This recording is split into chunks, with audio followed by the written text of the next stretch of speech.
আসসালামু আলাইকুম। আলহামদুলিল্লাহ।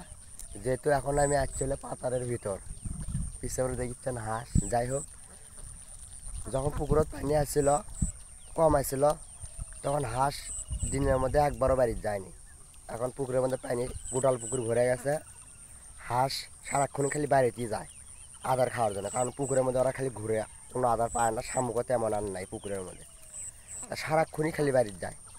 তা আজ সকালে ঘুমোর থেকে উঠেই তা ভাবলাম যে পুকুরের ছাদ দেওয়ার আগে আগে পাথর থেকে হাঁস যেগুলো ধান কাটা হয়ে গেছে সেগুলো বৃষ্টির পানি ভেজা আছে, সেগুলো নিয়ে যায় চড়ামো। হাঁস সকাল সকাল উঠে পাথর নিয়ে যাচ্ছে হাঁস। আর এটি ধানের গাছ, যেগুলো ধান কাটা হয়েছিল সেগুলো কুচি দিছে, সেগুলো তো আবার ধান ধরছে দেখা যাচ্ছে। সেগুলো হাঁস খাচ্ছে, টুকরো টুকরো খাচ্ছে। হাঁস খাবার খেয়ে খুবই তাড়াতাড়ি হজম করে। বড় বড় শামুক খায়, মানে 5 মিনিটের মধ্যে সেললে হজম করে হেলে দেয়। 2 ঘন্টা ধরে ধানের ভিড়ের মধ্যে খালি খাচ্ছে, কি মান খাচ্ছে আল্লাহ জানে। ধানের হলে কুচিও খাচ্ছে, ছোটো ছোটো শামুক আছে ওগুলো খাচ্ছে।